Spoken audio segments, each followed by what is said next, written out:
Welcome to Shameless Leadership. I'm your host, Sarah Dean. This show is for women leaders who are committed to advancing both their own leadership and the leadership of those around them. In each episode, I offer practical strategies and inspiring stories to help you become a more confident, compassionate, and curious leader. The truth is, you were born to lead. So let's start now, together. Hello, Shameless Leaders. Today we are talking about the silent culture killer, which sounds really dramatic, but also this can be really dramatic. We're going to be talking about psychological safety. And when there's not psychological safety present in your workplace or in any environment that you're in, so whether this is in your workplace, in a community environment, in your household, when there's not psychological safety present, there can be really dramatically negative outcomes. And there can also be dramatically positive outcomes that are just completely missed out on because people don't feel like they can speak up, fully express themselves, and say the things that sometimes are the exact thing that need to be said in that moment to create change or to inspire someone or to make things move in a new direction that's actually beneficial to everyone. So let's talk a little bit about how we can be working to instill psychological safety more in the environments that we are in. And also, how can we learn a little bit more about whether the people around us are masking.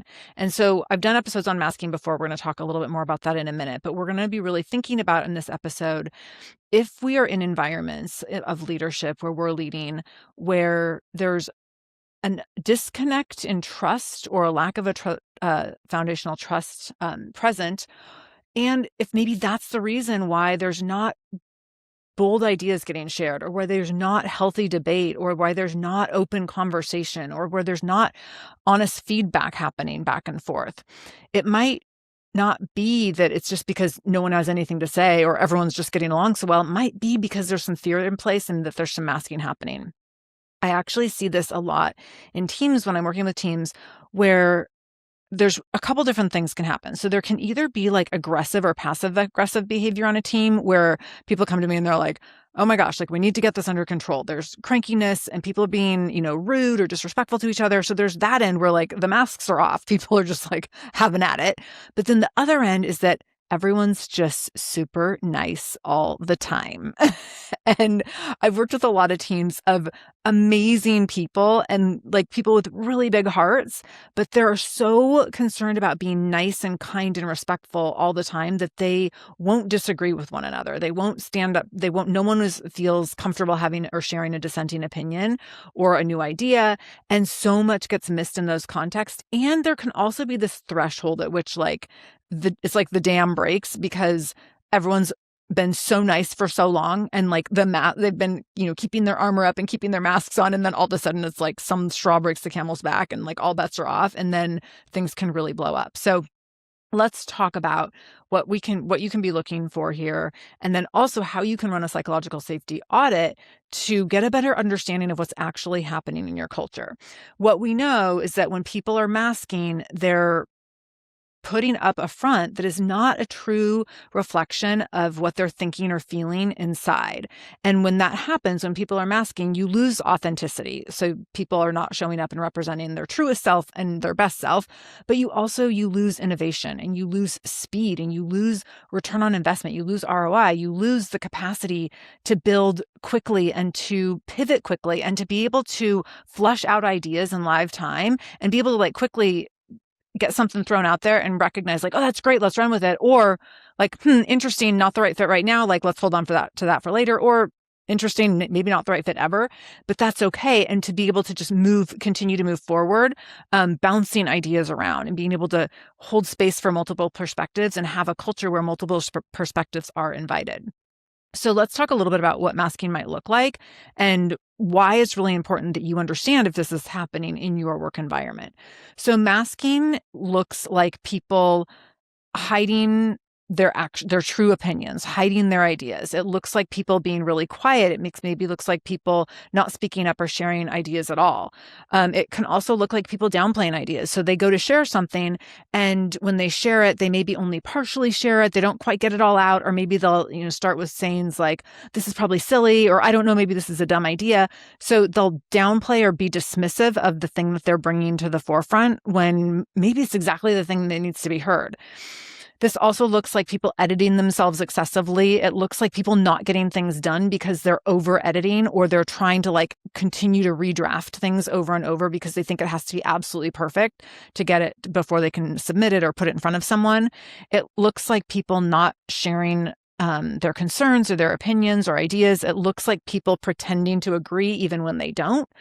And oftentimes you can start to see cracks in these kinds of behaviors where there's kind of this perception of like, no, it's fine, no, it's fine, no, it's fine. And then you start to sense this like, no, it's fine. Like the tone starts to shift a bit where you're like, oh, they can like barely like smile their way through this, but they don't want to bring up anything negative. So they're still trying to smile their way through it. Masking is not necessarily about personality. It can be about personality, and masking can be, related to a lot of different things.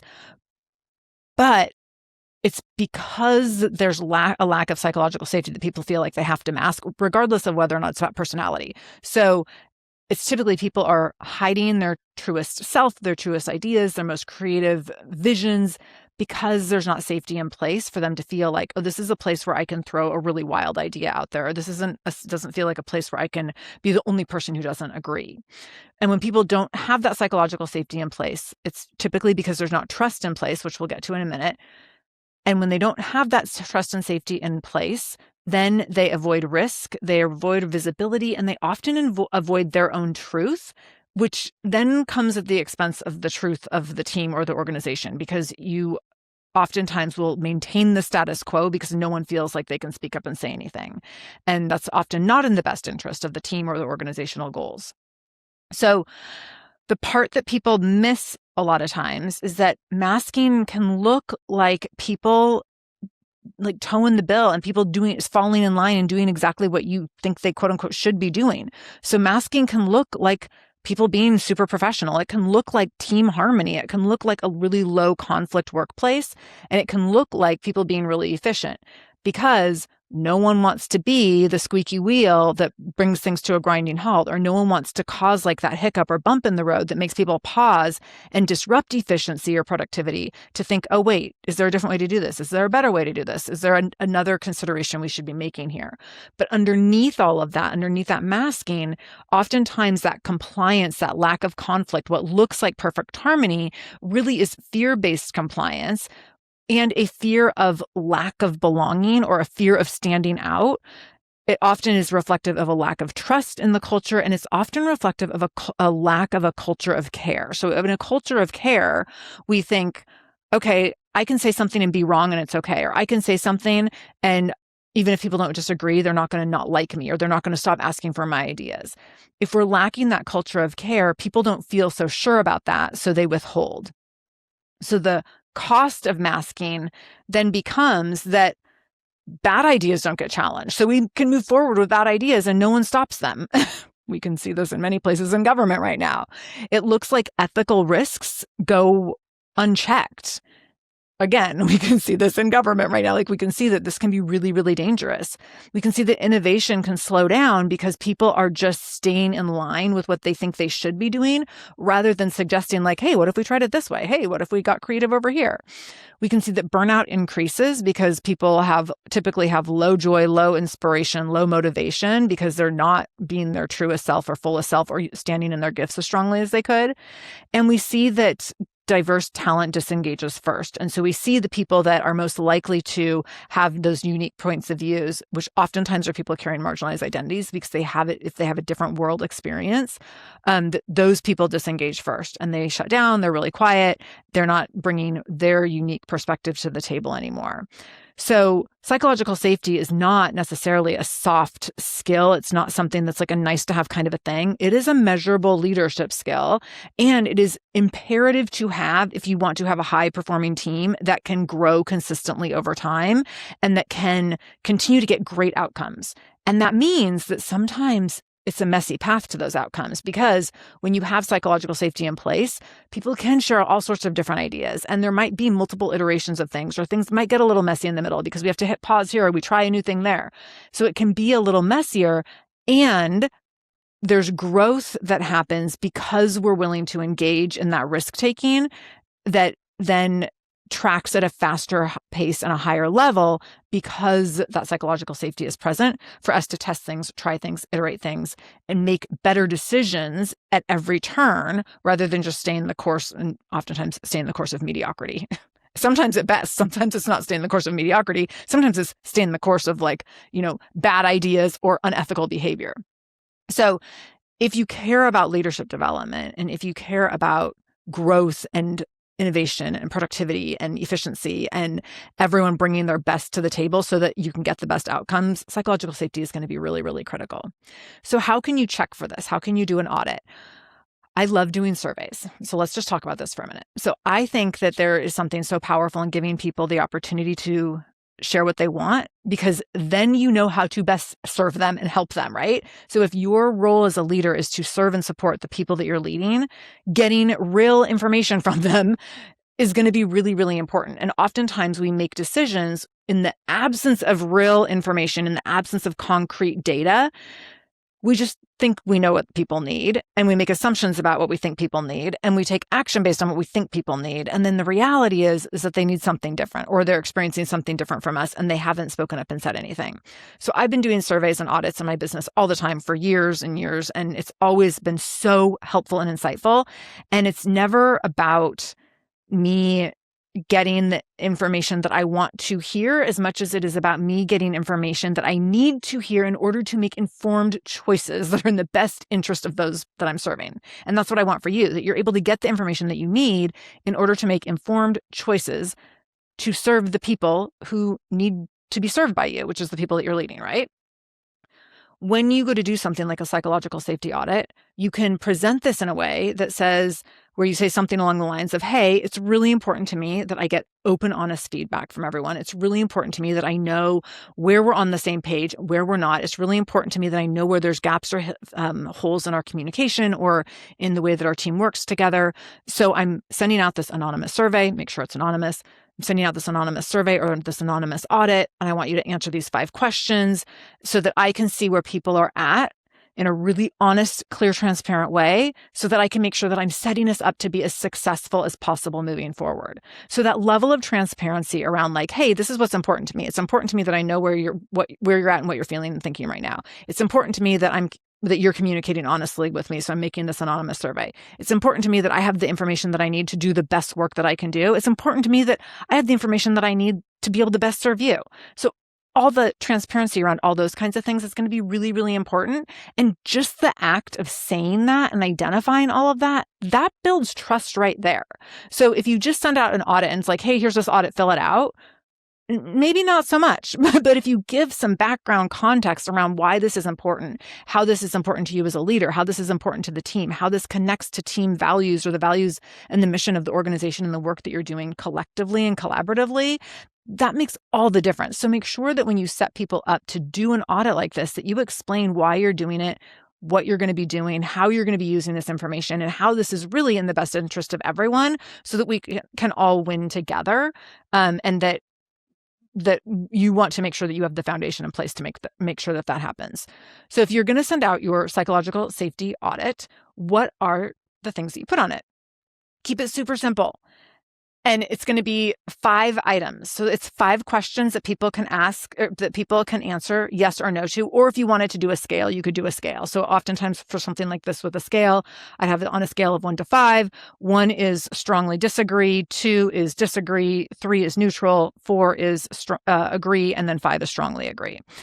And when you do that, then people can put, where they feel on there, where they fall on the spectrum. And that can be kind of helpful for you to get, I do this in Google Forms. So if you do it in Google Forms, you can export it to a Google Sheet, which then assigns number values to those things so that you can get an average to be oh, okay, on this measure, our team scores at a 3.2.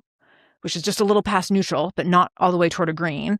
And this measure, they score, 4.2, which is oh, okay, more people agree with this measure. So you can quantify people's feedback that way.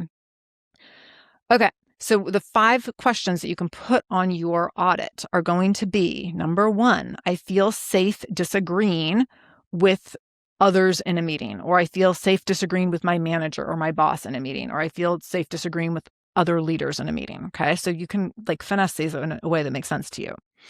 Number 2, if I make a mistake on this team, it's treated as a learning opportunity, not a character flaw. So again, some sort of question in there that makes it clear I feel like it is okay to make mistakes on this team. Number 3, I can share a new or unconventional idea without worrying that it will damage my reputation. So again, this question is going to be about how can I share a new idea? How can I share something? Like, how can I think outside the box? Is that welcome? Is that invited? Number 4, when I raise concerns, they're genuinely considered, even if no action is taken. So it's one thing to say, like, we can raise concerns. Letting people raise concerns does not necessarily mean that you have to address and, meet everyone's immediate needs in every concern. But do you have a place where people can express a concern and that it's considered, there's acknowledgement of like, I hear you, here's what I can do, here's like what I can't do. Is there a place where people can express concerns without fear of retribution, without fear of harm, without fear of being excluded or having any sort of, negative effect? And then number 5, I do not feel pressure to edit, downplay, or mask parts of myself to succeed here. So this part here is like, can I show up and be my true self here? Can I show up and be authentic? Can I show up and be, loud and goofy? Can I show up and be the person who always has one more question? Can I show up and be like, the person who has the wild off the wall idea? Can I show up and be the person who has like the quiet idea that they think of 3 days later, which is like my favorite introvert thing, is when an introvert thinks about something for 3 days and then they come back and they're like, I couldn't put this together in the meeting, or I was still processing in the meeting, but I have this idea. Here's what it is. And so many times it's like the most golden nugget idea ever. So is there, in that 5th question, you're really looking for, do people feel like they need to edit themselves in order to be successful? Or do they feel like they can really be themselves in order to be successful? Can they really let their different layers and elements of their personality and of their true self shine through in order to be successful in this environment on your team? So those are your 5 questions. If you have more than 20 or 30% of your team answering no to these, or if you have, on a measure that it's measuring at 70% or more, or disagreeing or not agreeing or strongly agreeing, then there's something to look at there. There's probably a masking problem happening. This is not necessarily a performance problem. It's not a motivational problem. It's not a psychological safety problem. It's typically a leadership problem. It's typically that there has not been the right work done by leadership to create a culture in which people can speak up, make mistakes, have different ideas, share different perspectives, ask and raise concerns, be a little bit different than the person sitting next to them, disagree with leaders when they're sitting in a conversation. That's a leadership issue. That's not that's not someone's performance issue. It's not their motivation. It's not it's a psychological safety problem in terms of it's an indication psychological safety is not present. But in terms of the issue that needs to be solved for, that's a leadership issue. That's a you issue for you to go then fix the problem. So how do we fix it then? So there's 2 things I want you to focus on here. The first thing is to start noticing what you publicly reward. And the first thing I want you to publicly reward is rewarding productive dissent or dissenting opinions or differing perspectives. So if you want to lower masking in order to bring up psychological safety so that people can share different kinds of ideas and be more creative with one another, you must lower the social cost of disagreement. There is a great TED Talk called Dare to Disagree, which I will put in the show notes. I just incorporated this into my capstone project for my organizational leadership master's and master's program. And in Dare to Disagree, it talks about having a culture of disagreement and how important and critical a culture of disagreement is for innovation and for moving things forward. And so the first thing you can do to lower masking, increase psychological safety, and bring about a high impact shift in terms of what you're getting out of your culture is to publicly reward productive dissent. So when people are disagreeing in a meeting, to say like, no, I want more. Who else has an idea? Who else has a different opinion here? Inviting more of that. To share what you need to share in a certain environment and then ask who sees things differently. What else am I missing here? What else could we think of? How else can we add something different? If this doesn't work, why might it not work? Or what are some things that we should be looking for? To say, I want someone to poke holes in this. I want you to all go home and think about this and think about reasons this is not a good idea. So inviting people to think about not just falling in line, but really challenging them to think about how else can we see this differently. I've had to do this in coaching environments where I've been coached, where we've had to think of a variety of solutions to things, and no matter how ridiculous they are, and sometimes it's a little bit painful because you're like, I don't know, I can only think of one good idea. And then it's like, no, how about you think of like 20 mediocre and maybe not great ideas, but just to get yourself in the process of like getting more information and ideas out in order to then really synthesize, okay, what's the best of the best here? Because a lot of times our first idea is not our best idea. So challenging people to disagree and have differing opinions and talk those through with one another and letting that be part of the really healthy culture. When someone disagrees with something that you've said or something that you've put in front of everyone, don't try to defend it. Don't become defensive. Just thank them. Thank you so much. I appreciate you sharing something different. Just be grateful. Highlight their thinking. Like, oh, you're seeing it from this perspective. I hadn't thought of that. Or like, ooh, I hadn't thought of it that way. Who wants to add to that? So thank people for differing opinions. Highlight that people are thinking differently and that that's the way we want to be the direction we want to be heading in. And then invite people to build upon that different thinking. When we create this kind of culture, then we have a culture that can start to move and pivot much more quickly so that if things get messy and fumbly, no problem, because we have a culture in which people can come up with creative ideas to fix it and move to the next thing. And what we see over time is instead of following kind of a flat line because no one wants to speak up and change anything, we have a little bit of a staircase where we take a step and it maybe goes well, it maybe doesn't, it can maybe be a little fumbly. So it's either like that step takes us up, or maybe that step plateaus us, or maybe even kicks us down a bit, but it generates enough energy, momentum, and ideation that the next idea or the next step, we bump up like 3 levels. And so now we're going up. If you're watching on YouTube, I'm doing a great hand gesturing visual of this. So now we go up to the next level and we're higher than we were before we started at that kind of just slow, steady plateau pace that we've been progressing or staying at for, indefinitely up to this point. And we get to keep doing that. We get to keep stair stepping, and there's going to be little dips here and there, but the overall trajectory is up, up, up, rather than just staying flat, flat, flat. Okay. Or flat, flat, and then like petering off or crashing. The second behavior I want you to be focusing on is building trust. So how do we build trust? You can't just say, you can trust me. You can't just say, this is a safe place. Telling people that this is one of my, I've talked about this in other episodes. This is one of my biggest pet peeves is when people, especially people who have the privilege of power. So, a male, a white female, like someone who hasn't had to really sit in a lot of discomfort by carrying a marginalized identity, for them to come in and say like, no, this is a safe environment. This is a safe place. You can say anything. That really only goes so far. And my take on that is that a space is only as safe as the person who feels the least safe feels in any given moment. And you likely will never know in any given room who feels the least safe in any given moment. So we can't just tell people this is a safe place. That to me feels irresponsible because there's no way that I can guarantee that a place is a safe place. And what someone needs for safety can change minute to minute, day to day. What I might need for safety today versus tomorrow can be totally different. If I go home tonight and find out that a loved one of mine has a big, huge health event, and then I go to work tomorrow, if I'm in a really emotionally fragile place, what I'm going to need for safety is totally different than what I needed 24 hours before, right? So we never know what people need for safety. What we can do is we can build places where there is trust and where there's systems in place where they have enough psychological safety that they feel like they can speak up and say like, hey, here's what I'm thinking, or hey, here's what I'm dealing with right now, or hey, here's what I need. So how do we then build that trust? So the building the trust is modeling imperfection and modeling vulnerability. If you are never modeling vulnerability and you are never modeling imperfection, no one's going to trust you.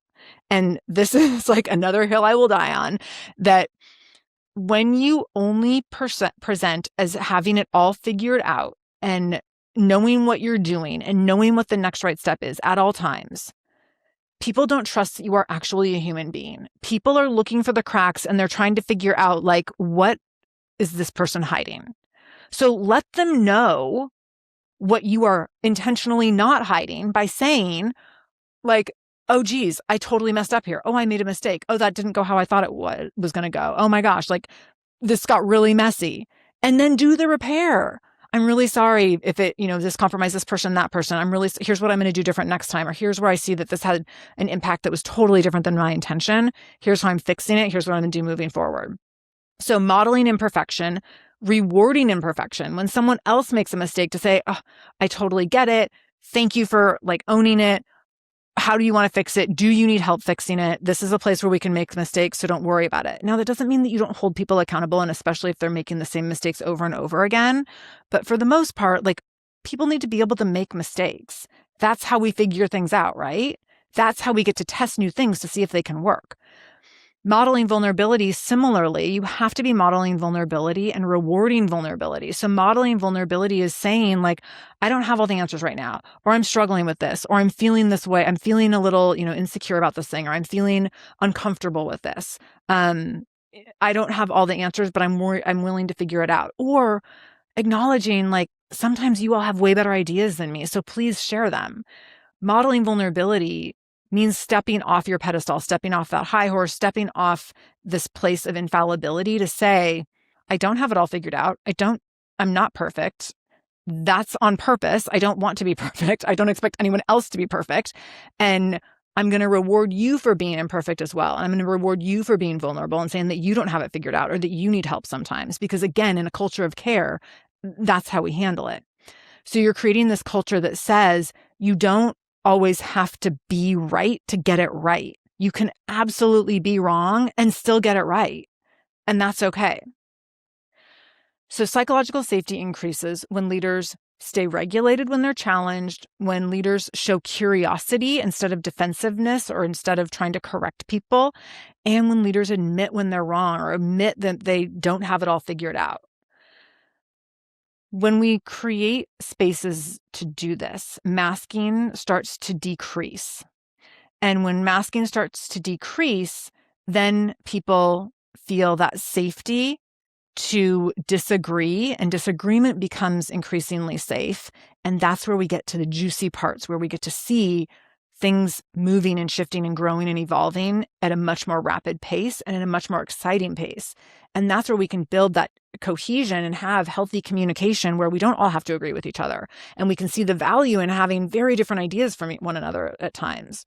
So at the end of the day, your team being quiet or your team being kind all the time or your team always being so nice and friendly, that does not mean that they all always agree or that they're all always happy. In fact, it might mean that they've learned the cost of honesty and that cost feels too high for them. It might mean that they understand that it pays to stay quiet more than it pays to speak up, and that might be a problem. Your job as a leader is not to create comfort, it's to create safety so that people can be uncomfortable with one another. They can be uncomfortable in learning and growing together. And safety is built through behavior and consistent behavior over time. Safety is not built through values on a wall. Safety is not built through saying this is a safe space. No one feels more safe when you say that. I only know that I feel safe if you have shown me over time that you are a trustworthy person who upholds me as a person with dignity. And that can only happen through action over time. So safety, again, is built through behavior. So run the audit, look at the data and the information, and then look at where you have room for growth and decide what kind of culture you want to build based on what you're seeing. Remembering that leadership growth, it's not just about being, shiny and having a big smile and always having it all figured out. It's not about that charm and charisma. It's really about creating an environment where people can think out loud without fear, where people can speak up, where people can say the thing. So with this episode, you're going to create your audit. You could also go listen to episode 930, where I talk about the cost for women, especially of masking at work. And then you're going to reach out to me if you need help with this with your team. This is something I'm working with teams on right now. I'm actually working with 3 different teams, and it's been incredible work to see them. And this is with teams of people who are very nice and very nice and very kind, all of them. But some of them have a little more heat in their team dynamics, but for the most part, it's people who are really, really nice. And sometimes there's cost to that niceness. And sometimes that cost to that niceness is that some things are not getting done as effectively as they could. And people are getting frustrated, but they don't know how to bring it up with each other. And people are getting frustrated and things aren't moving at the pace that they need to because people don't know how to bring things up with each other. So how can we bring down the masks, increase the safety, build the trust in order to have the growth that we need to have, in order to get the outcomes that we want to get, in order to, meet the goals, meet the mission, and to keep our values in check as we go. So I hope this was helpful. If I can support you in any way, please reach out. And I can't wait to be back with you next week. In the meantime, please know that I'm in this with you always. Thank you for allowing me to spend time in your ear today. If you liked this episode, be sure to subscribe to this channel. To learn more about my speaking, training, and coaching services, visit sarahdean.com. That's SARADEAN. I would also love for you to connect with me on LinkedIn at sarahdean.com/LinkedIn or on Instagram at sarahdeanspeaks. I love hearing from my listeners. Thank you for showing up for yourself today. I see you, I hear you, and I'm holding space for you today and every single day.